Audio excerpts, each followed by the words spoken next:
Greetings everyone. Welcome to Shankar's Physics Tutorials. In this video series, we will be learning about Class 9 NCERT Chemistry, Atoms and Molecules in detail. Today, let's have an introduction about atom, molecule and, in detail, Dalton's atomic theory. Let's see the introduction about the idea of divisibility. First, what is meant by matter? We will see this. What is matter? Anything that occupies space and has volume and mass is said to be matter. That is, when an object occupies some space, it has some volume, right? And also it possesses some mass. So this is termed as matter. What they are saying is this matter, everything that we see that has volume, that occupies space and mass, has said to be made of basic thing called as the atoms. That is what we are going to see in this slide.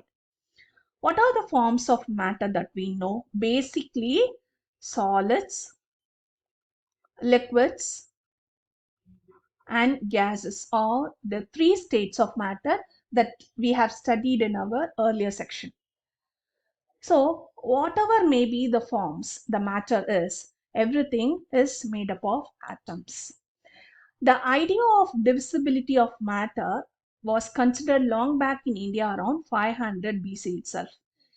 There is the time where the philosophers come with their own ideologies and there is no scope for experimental verification. So at that time, an Indian philosopher, Maharishi Kannad, he postulated that the matter that we see here, which is known as the padarth, is divisible. He said that padarth is divisible. It can be divided into smaller and smaller particles like this. Even when you take a smaller particle, it is further divided into smaller and smallest particle.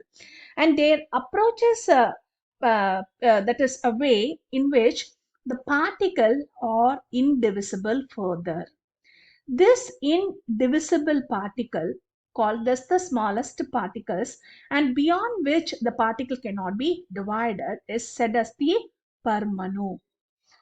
Okay, this indivisible particle, which is the smallest particle beyond which it cannot be divided, is Parmanu. And another Indian philosopher, Pakuta Katyayama, in his doctrine, he said these particles, they exist in combined form. Like if this is one Parmanu means it is going to combine with another Parmanu in a and it is going to exist in a combined form. Like we say two atoms join together forming a molecule. That is what he is saying. And this smallest indivisible particle is called as the atom by a Greek philosopher Democritus of the same era. Okay, this atom, they cannot exist independently, so they will combine with other atom to form molecules. And this atom is not be able to seen with our naked eye. Why? The size of the atom is very small, in the order of nanometer. So nanometer is 10 to the power minus 9 meter. So this you can write in decimal form, right? Like 0.000 up to 1. Okay, 8 zeros followed by 1. That much small particle is this. This cannot be seen with our naked eye. So basically matter, these are made up of molecules. Okay, and this molecule is nothing but made of atoms, which is the indivisible particle. These are the ideologies, these are all theoretical ideologies the philosophers have been formulating. By the end of 18th century only, scientists recognized the difference between elements and compounds. This we see in the next slides. And Antoine Lavoisier, he laid the foundation of the chemical sciences by establishing two important laws called as the laws of chemical combination. So we are going to see in detail about the two laws of combination in the next coming slides. Okay. So far what we have seen, padarth is divisible and it has been divided into smaller and smaller particle, and where it reaches a stage where the particle cannot be divided further, called as the Parmanu, which is called as the atom. Okay, so this much small, the atom is of the size of nanometer, which is not seen with our naked eye. So millions and millions of atoms and molecules are combined together which forms the matter that we can see and feel. Okay, so when you are seeing a matter, it is made up of millions of molecules that should come into your mind. Okay, now we will see the laws of combination proposed by Lavoisier and Joseph L. Proust. This has been verified experimentally. We are going to see one experiment. The first law of chemical combination is law of conservation of mass. What is here? So mass is going to be conserved. That is what we are going to see in an experiment. Here you are going to take a conical flask and you are taking a solution of Y. So the solution of Y can be anything in this particular column. It can be sodium carbonate, sodium sulfate, or sodium chloride. And you are taking another chemical in an ignition small tube, which is going to contain a solution of X. So it can be either of copper sulfate, barium chloride, or lead nitrate. So you are going to place it carefully without shaking it, and you are going to measure the mass of the chemicals here before the chemical reaction. So mass of the chemicals, let us have mx and my before the chemical reaction. Now we are going to mix the chemicals by shaking it. Okay, so this is going to, these chemicals are going to mix together and going to form new products that we are going to see. What are the products? Let us take copper sulfate to be X and sodium carbonate to be Y. So let us have the masses of copper sulfate to be mx and this to be my. Okay, so in this ion, this is an ion, we will see about ion in later. So this ion is copper ion, this sulfate ion, and here this is sodium and this is carbonate ion. Okay, these ions are called as the reactants. So before the chemical reaction, before they are not being mixed together, their masses are this, and after mixing, a chemical reaction is going to take place. So after the chemical reaction takes place, what happens? New products are formed here. So what are the products? Here in the place of copper sulfate, sulfate is going to be displaced by carbonate. So here I have copper here and carbonate here. So this is copper carbonate. So here a sort of displacement is taking place in the two products, which is the double displacement. And in sodium carbonate is going to, this carbonate is replaced by sulfate. So it is going to form sodium sulfate. Here when you are looking into the ions, only there is sort of displacement is taking place during the chemical reaction. And you could see that there will be change in the colors. That is not we are going to see here, but we are going to measure the masses. So let us have the mass of copper carbonate to be mc and mass of sodium sulfate to be md. So when they were measured, so before the chemical reaction, the masses of the chemicals, and after chemical reaction, the masses of the products has been added together. So while they were added, it was found that the masses of the reactants are equal to the masses of the products. So that means before and after chemical reaction, the masses remain the same. So here mass is conserved. And here also you could see that no new atoms has been formed. Here the copper is there, here the carbonate is there. These are going to combine by means of displacement. Here you could see that no new atoms are formed and no atom has been destroyed. Here still the carbonate is there, here the sulfate is there, sodium is there, copper is there, but they are being combined with different ions forming new products only. So new products are formed, but no new atoms are formed. This is most important.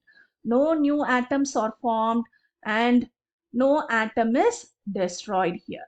Okay, this is also another information we should note down. Okay. So this is law of conservation of mass, and we will see this law. According to this law of conservation of mass, the statement is mass can neither be created nor be destroyed in a chemical reaction. Okay, let us see an example with the numericals, that is with numbers. Here they have given an equation in the book.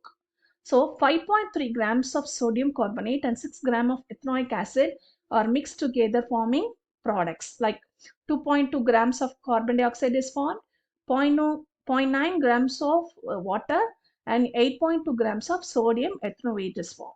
Okay, let us just add their masses. 5.3 plus 6 is 11.3 grams. So this is before chemical reaction. After chemical reaction, so let's add this. It is 8 plus 2 is 10 and 0 0.9, 0.2, it will going to form 11.3 grams here also. So these reactants and after the chemical reaction, the products, both the masses has been found to be same. So in this chemical reaction, the mass is conserved. So hence this law is valid, right? Okay. Next we are going to see the second law, which is called as a law of constant proportions. What is the meaning of proportions? We have studied ratio in mathematics, right? So if you are taking a compound, first let us see what is a compound. It is composed of two or more elements. Like when you are taking H2O, water, here, what are the elements present? Hydrogen is one element, oxygen is another element. When you look into the periodic table, you have something around 100 elements, 100 plus elements are there. Okay, 100 plus elements are present in the periodic table. So every element can combine with another element to form new compounds. So while compounds are formed, it can be two elements or more than two elements can be grouped together forming new compounds. Here, let us take water. The empirical formula is H2O. In this, we are going to see the masses of this compound. So what is the ratio of the masses that has been present in water? Let us take, if you have 9 grams of water, if you take 9 grams of water, and the water consists of two elements, which is hydrogen and oxygen. What has to be the masses are, the mass of hydrogen is to be 1 part and the mass of oxygen is found to be 8 parts. So 1 gram plus 8 gram is going to give 9 grams of water. Okay, or if you are taking 27 grams of water, even in the same case, the ratio of the masses has to be 1:8. How is this possible? Okay, even when you are increasing the mass, the proportion of the masses of hydrogen and oxygen has to be the same, like it has to be 1:8. But when added, I should get 27 grams. Okay, so I can multiply both the ratios by 3. So I will be getting 3 into 1 is 3, 8 3s are 24. So when added, you are getting 27 grams. So this has not, the ratio of the proportion of the masses has not been changed, but just we are increasing the proportions only. That is amount only, but not changing the basic ratio. So whatever may be the amount of water, whatever may be the form of water, it can be a tap water, rainwater, the base water has the constant proportion of hydrogen and oxygen in the ratio of the masses is 1:8. That is what they are trying to infer us. Okay, let us take another example, ammonia. What is the formula? NH3. That is one nitrogen atom and three hydrogen atoms are joined together to form ammonia. And here also in the case of H2O, two hydrogen atoms and one oxygen atom. Okay, one oxygen atom, they are joined together to form water. Okay, so here the number of atoms that are present is in the form of 2:1, but the ratio by their masses is 1:8. That is different. So number of atoms present and the ratio of their masses are different. We are going to see this constant of proportion in Dalton's atomic theory in detail. Okay. Now let us take this ammonia, which is NH3. What is the ratio of the masses that are present in ammonia? Is nitrogen and hydrogen has to be present in the ratio of 14:3 by mass. So what is the meaning? If you have 14 grams of nitrogen and 3 grams of hydrogen, they are going to give 14 plus 3, 17 grams of ammonia. Even if you increase the amount of their masses, the ratio of nitrogen and oxygen by mass is not going to change. We can just multiply the proportions but not changing the ratio. Okay. Now, so according to Proust,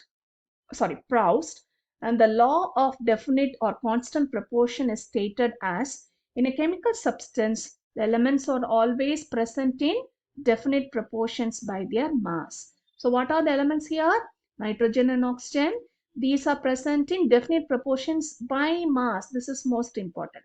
Here also in H2O, the definite proportion of hydrogen and oxygen by mass is 1:8. This is basic thing. So even if you increasing the amount, the basic ratio of their masses of the elements is not going to change. Now let us see the Dalton's atomic theory, which provides the explanation about these two laws, which is the law of chemical combination, like conservation of mass and law of definite proportions. We are going to see this. So according to Dalton's atomic theory, all the matter. What is the matter? The table that we are sitting and writing, the pen that we are using, the chalk that has been used by a teacher, even our body, the table, chair, box, the bag, everything that we see that occupies space, volume, and has mass is known as the matter. Okay, the matter can be further divided into a compound or a mixture or an element, and this element is made up of smaller particles called atoms. So first let us have this matter, and this is made up of compound or mixture.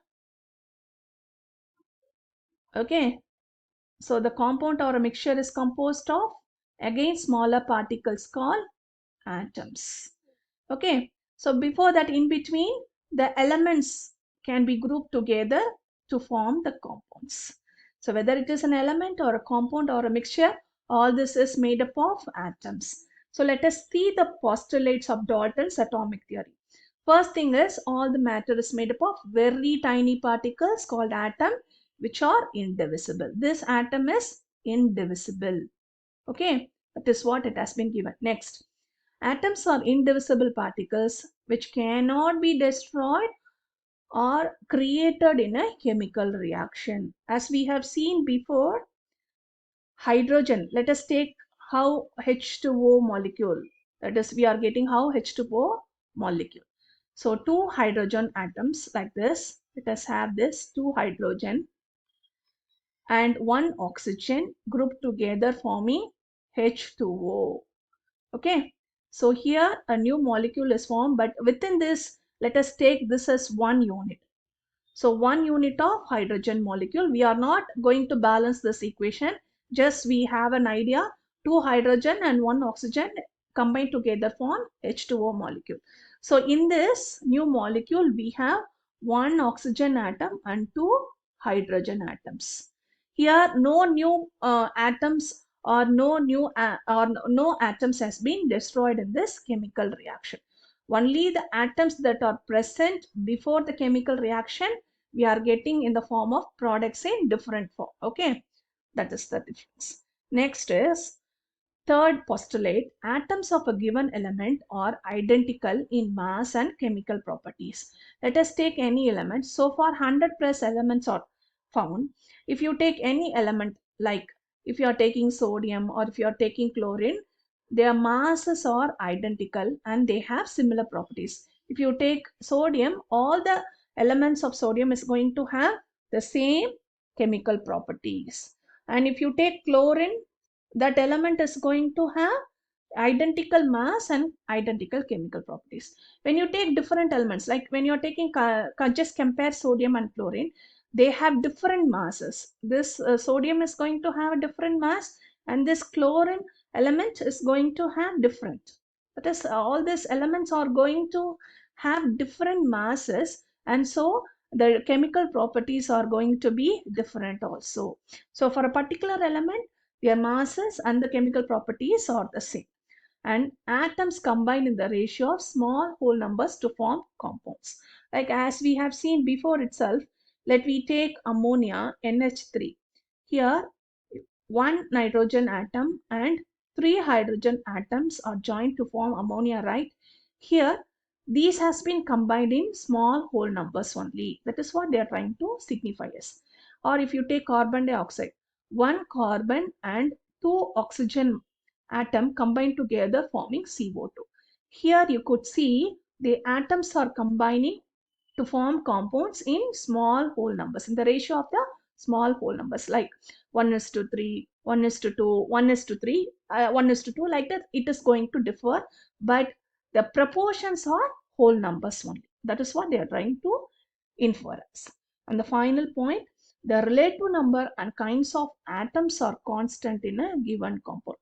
So as we have seen here in NH3 and CO2, okay, the relative number, what is the relative number is how many number of nitrogen and hydrogen is present. That is the relative number. If the relative number is 1 is to 3, then kinds of atoms are also going to be nitrogen and hydrogen in the form of 1 is to 3. So in a given compound, the relative number and the kinds of atoms are constant. That is what this theory is going to infer us.